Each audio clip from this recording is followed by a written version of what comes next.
ያረግሽው? አዎ እኔ ነኝ ተጠያቂዋ። ለነገሩ ትክክል ነሽ። በዙሪያሽ ለሚፈጠሩ ችግሮች በሙሉ ተጠያቂ አንቺ ነሽ። ማለት ምን ማለት አለው? አንቺ ራስሽ እኮ ብለሽኛል። እሱማ ብያለሁ፣ ግን ደግሞ ከአንተ ይህንን አልጠበቅኩም ነበር። አንቺ መቼም ይሄንን ካየሽ እኔም ሌላ ነገር ላይ አልችልም አይደል? መቼም የተለየ አይን የለኝ። እኔ እንጃ ብቻ ግን ደግሞ ከአንተ ስሰማ አስደነገጠኝ። የማይደብርሽ ከሆነ አንድ ነገር ልንገርሽ። እሺ ንገረኝ። እስኪ ራስሽን ዞረሽ ተመልከቺ። ለብዙ ሰው መሆን ስትቺ፣ አንቺ ግን ራስሽን አስረሸዋል። አስረሸዋል ማለት? እስኪ ንገሪ። ማለቴ የቤተሰቦችሽን ችግር ለመፍታት ምን እያደረግሽ? አልገባኝም። ቤታችሁ ውስጥ የተፈጠረውን ችግር ለመፍታት ወንድምና እህትሽ ዝቅ ብለው ጫማ እየጠረጉ። ኤልያስ ምን እያልከኝ ነው? ሹፌር የነበረው አባትሽ ራሱን ዝቅ አድርጎ ጥበቃ ሆኗል። ተፈጥሮ ነው። እስኪ ተይኝ አለሜ። ምን እንደው በሆነ ባልሆነ ወር ነው የሚብሳቸው። የዚህ ቤት ጉድ ግን መቼ ነው የሚያልቀው? ደግሞ ምን ተፈጥሮ ነው? እኔ እንደው ምኑን አውቄ። አመምሽ እንዴ? ኧረ አላመመኝም። መነሰኝ እና በዚህ ሰዓት ለምንድን ነው የተኛሹ? ፍርድ ቤት ነው ያሉት። እና ምን ተፈጥሮ ነው? እኔ እንደው ምን አውቄ። እግዜሩ እንደ ሰው ጨክኖብኛል ትቶኛል እያሉ ሲያማርሩ ነው ያሉት። እማዬ ውሳኔ ተወሰነ እንዴ? እሱማ በምን እድሌ። እና ታዲያ ምንድን ነው? አሁንም ሌላ ቀጠሮ ሰጡ እንዴ? አቡዬ አባቴ ድረሱልኝ። ቀን ሙሉ ፈጣሪን ሲያማርሩ ያሉት ሌላ ቀጠሮ ተሰጠኝ ብለው ነው? ድንብላል፣ እንዴት ነው የማላማረረው? ቆይ እስኪ በቀጠሮ እስከ መቼ? አሁንም ተስፋሽ በፍርድ ቤቱ ላይ ነው እንዴ እማዬ? አላውቅም፣ ብቻ የሆነ ነገር ተፈርዶ እንገላገል ብዬ ነው። አይ አሁንስ እውነትም ተስፋ ቆርጠሻል ማለት ነው? ውይ አለሜ ደግሞ እንደሱ ይባላል እንዴ? እውነቴን እኮ ነው። በሆነው ባልሆነው ተስፋ መቁረጥ ከጀመረች ያችን ጠንካራዋን እናቴን አጥፋ ተስገበገብኩ ነው እንጂ። እና ታዲያ ምን ሆነክ ነው እንዴ? አንቺን ሳይሽ ደንግጬ ነው። ምን ያስደነግጣል? እብድ ሳይ እንዴት አልደነግጥም? ምን ጭራሽ እኔ ሰላምን እብድ ነሽ እያልከኝ ነው? በትንሹ ሳሚ በጣም እያበዛው ነው። እሺ ደግሞ ቆይ አንተ ማን ስለሆንክ ነው እኔ ሰላም ላይ ስልክ የምትዘጋብኝ? ቆይ ይሄ ልጠይቂ ነው እዚህ ድረስ የመጣሽው? አዎ ይሄን ልጠይቅ ነው የመጣው። ለምንድን ነው የዘጋብኝ? መብቴ ስለሆነ። ምን እኔ ሰላም ላይ ማንም ወንድ ስልክ ዘግቶብኝ አያውቅም። አንተ ማን ነባ ስለሆንክ ነው የዘጋብኝ? በህይወትሽ ስንት ወንድ ታውቂያለሽ? ምን ማለት ነው? ብዙ በተጓዝሽ ቁጥር ነው የአንቺ ማንነት የምታውቂው። አልገባኝም። እስካሁን ስልክ ተዘግቶብሽ የማያውቀው ምናልባት አንቺ ጆሮሽ ላይ ስልክ የሚዘጋብሽ ሴት ስላንቺ ሳይሆን ምናልባት የሚደውልሽ ወንዶች ስልክ የመዝጋት ልምድ ስለሌላቸው ይሆናል። አሁንም አልገባኝም። ጭራሽ እንዳስረዳሽ ትፈልጊያለሽ? የራስሽ ጉዳይ። ምን ማለት ነው? ለምንድን ነው ስልኩን የዘጋብኝ? ሴትዮ ሰላም ጤና ይስጥልኝ። ውድና የተከበራችሁ የቻናላችን ቤተሰቦች እንኳን ወደ ቻናላችን በሰላም መጣችሁ። ኖላዊ ድራማ ቀጣዩን ክፍል ይዘንላችሁ መጥተናል። እስከ መጨረሻው አብራችሁ የምትቆዩ ከሆነ አዳዲስ በኖላዊ ድራማ የተፈጠሩትን እንነግራችኋለን። የወይዘሮ ሚላት የፍርድ ቤት ቀጠሮ ደርሶ ነበር። እንግዲህ ጠበቃው በጣም ጎበዝና ጠንካራ ጠበቃ ነው። የተቻለውን ያክል በሷ ኬዝ ጉዳይ እየሰራ ነው የሚገኘው። ነገር ግን ፍርድ ቤት ሁለታቸውም ተገኝተው ነበር።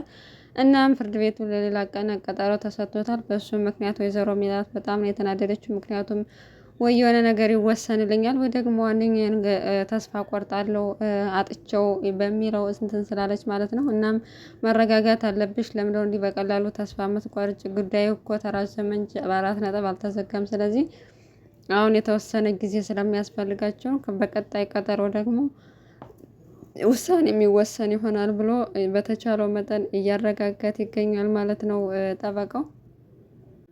እና ተምቹን ሳሚም እስካሁን አላቃቁትም ማለት ነው። ሳሚ ወርቁን ስልኩን ከመለሰ በኋላ ወርቁን መልስ ተብሎ ነበር። ወርቁንም እስካሁን አልመለሰውም። ምክንያቱም ወርቁ እንደ ስልኩ በቀላል ብር አይደለም ያስያዘው ማለት ነው። በጣም ብዙ ብር ነው የወሰደበት። እሱም ብር ደግሞ አጥፍቶታል። አሁን ላይ መመለስ አይችልም። በዛም ምክንያት እያሯሯጡት ነበር ሁለታቸውም። እናም መጨረሻ ላይ ግን ሁለታቸውም በአቋራጭ ይዘውታል ማለት ነው። እናም እኔ በቀላሉ እንመለቃህ አይመስልም፣ ወርቁን ከጣልክበት ከየትም ፈልገህ አገኝ ብሎ ዝቶበት ለቆት ሄደዋል ማለት ነው ጆሮ። ትሁት ከጠፋችበት ተመልሳለች። እንግዲህ ለረጅም ሳምንት ጠፍታ ነበር እና ምን ሆና ነው የጠፋቸው እያሉ ሰላምም እየጠየቀች ነበር። አሁን ግን ተከስታለች ማለት ነው። እናም ምናሴ ስለ ጓደኛዋ ስለ ትንሱ ሲያወራት ነበር እና ሰላም ስላወቀች ማለት ነው እንደ አጋጣሚ ስታነሳ እሷን በልጅነቱም ትምህርት ቤት እያሉም በጣም ደንጋጣ እንደነበርና እንደውም እሷና ጓደኛዋ ሊቀርቡት በጣም እንደሚፈልጉና እንደራቃቸው ከዛ ማንንም ማናገር እንደማይፈልግ በዛው አጋጣሚ እየተናገረች ነበር እና ጉዳዩን ለሰላም ነግሯት ስለነበር እኔ ብላ እንዴት እሷ ተንሱም ትፈልገው ነበረች እንዴ ምናምን ብለው በእሷ ምክንያት እንግዲህ ተንሱን እንዳረሳት ጭራሽ አይደለም ከዚህ በፊት ከትምህርት ቤት ማንን ነው የምታስታውሰው ብላ ስትጠይቀው ማንንም አላስታውስም ነበር ያላት። ነገር ግን እሱ ተንሱ የምትባለው ጓደኛዋን አልረሳትም ነበር። ከማስታወስም አልፎ ታሪኩን ለሰላም ስለነገረቻት እንግዲህ ሰላም በመሀል ጨዋታውን አደፍርሰዋለች ማለት ነው። በዚህ ምክንያት ተናዳ ጥላው ሄዳለች። እናም ጫማዋን በነፃ እየጠረገላት ነበር። እሱ ግን ብሩን አውጥታ ወርውራለት ጥላው ሄዳለች ማለት ነው። በዚህ ምክንያት ሰላምን እየወቀሳት ነበር። በቃ ዝም ማለት አትችይም ወይ እያለ ነገሮቹን አበላሸችበት። ምክንያቱም እሱ በቀላሉ ያችኛዋን ቢወዳትና ቢፈልጋትም ይችን ጓደኛዋን መጉዳት አልፈለገም። በቀላሉ ሊርቃት ነበር የፈለገው። ሰላሚና ግን እሷ ጋር የደረሰ ወሬ ባለቤቱ ጋር ሳይደርስ በጭራሽ አይቀርም ብላ አዋርደዋለች። የድንብላል ወንድምም አሁን የአዝመራ ወቅት ስለሆነ ወደ ገጠር መመለስ አለብኝ፣ ምክንያቱም ቤተሰቦቻችን የሚያግዛቸው የለም። ስለዚህ እኔ ሂጄ እነሱን መርዳት ማገዝ አለብኝ። አሁን የአዝመራ ወቅት ደርሷል፣ ሂጄ ማረስ አለብኝ ብሎ እህቱን እየጠየቃት ነበር። እሷ ግን በጭራሽ እዚህ ያበላሸውን ነገር ሳታስተካክል ወደ ክፍለ ሀገር መሄድ አይቻልም፣ ወርቁን አምጣና ከዛ በኋላ ትሄዳለህ አለችው። እና ቤተሰቦቻችን በራቤ ይለቁ እንዴ? አሁን እጄ እኮ ካላረስኩ የአዝመራ ወቅት አሁን ነው። ስለዚህ አሁን እጄ ታርሶ ካልተዘራ በስተቀር ከረፈደ በኋላ ቢሄድ ምንም ትርጉም የለውም ሚላት። በጭራሽ እዚህም ያሉት ቤተሰቦች ናቸው። ወርቁን ከፈለክበት ፈልገህ አምጣና አስረክበህ ከዛ በኋላ ትሄዳለህ፣ ካለበለዚያ አትሄድም ወየትም አትንቀሳቀስም ብለዋለች ማለት ነው። በዚህ ምክንያት በጣም ስለተጨነቀ ለነተምቹ እየነገራቸው ነበር። እናም የሷን ጉዳይ ለእኔ አታስብ፣ እኔ አስረዳታለሁ ብሎታል። እናም አሁን ላይ ወቅቱ የአዝመራ ወቅት ስለሆነ መሄድ እንዳለበትና ነገሮች ካለፉ በኋላ ቢሄድ ትርጉም እንደሌለው ነግሮታል። እና ተምቹም የሌባውን ጉዳይ ለእኔ ኃላፊነቱን ወስዳለሁ፣ እሷን ደግሞ የድንብላልን ጉዳይ ለእኔ ጠውልኝና እኔ ያነጋግራታለሁ ብሎታል። እናም እሷን ለማነጋገር ሞክሯል። ድንብላልም እኔ ኃላፊነት ወስዳለሁ፣ የወርቁን ጉዳይ በሙሉ ኃላፊነት ወስጄ ወርቁን ከጣለበት እፈልጋለሁ፣ ልጁንም አግኝቼዋለሁ፣ ስለዚህ እሱ ታዩ ይሄድ ብሏታል። እሷም ፈቃደኛ ሆናለች ማለት ነው። ያው ለማገዝ እሷም የእሷ ወንድምም የእሱ ወንድም ማለት እንደሆነ በዛም ለማገዝ እንደፈለገ ነው እንግዲህ የነገራት ማለት ነው። በዚህ ምክንያት ድንብላል ተናዳበት ነበር። እፈልግሻለሁ ብሎ ደውሎ ቀጥሯታይ ለረጅም ሰዓት ስለቆየችበት ተናዳ ነበር። እና በቃ በየደቂቃውና በየሰዓቱ ይቅርታ ልልሽ አትጠብቂ፣ ቆይ ይቅርታ አልኩሽ አላልኩሽ ምንድነው የሚፈጠረው ነገር? እኔና አንቺ እኮ ወደፊት አብረን ልኖር የምናስብ ሰዎች ነን፣ እንዲህ በቀላሉ መጣላት የለብንም ብሎ በዚህም አረጋግቷታል ማለት ነው። በሌላ በኩል ሀኒቾና ኤልያስ ተገናኝተው ነበር እና ዛሬ ኤልያስ ሀኒቾን ልኳን የነገራተኝ ማለት ነው። እና ሀኒቾ ያው እኔ ባለውበት አካባቢ ሁሉ ችግር አይጠፋም እና በጣም ሰለችኝ ደካመኝ ያለች ነበር። እናም አዎ ስለዚህ አንቺ ባከለሽበት አካባቢ ችግር ካልጠፋ አንቺ ባለሽበት አካባቢ ለሚፈጠሩ ችግሮች ኃላፊነት መውሰድ አለብሽ።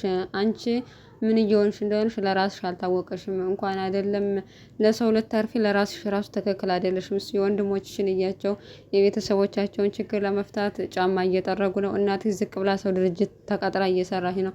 አንቺ ግን የቤተሰቦችሽን ችግር ለመፍታት ምን አደረግሽ ብሎ ጠየቃት ማለት ነው።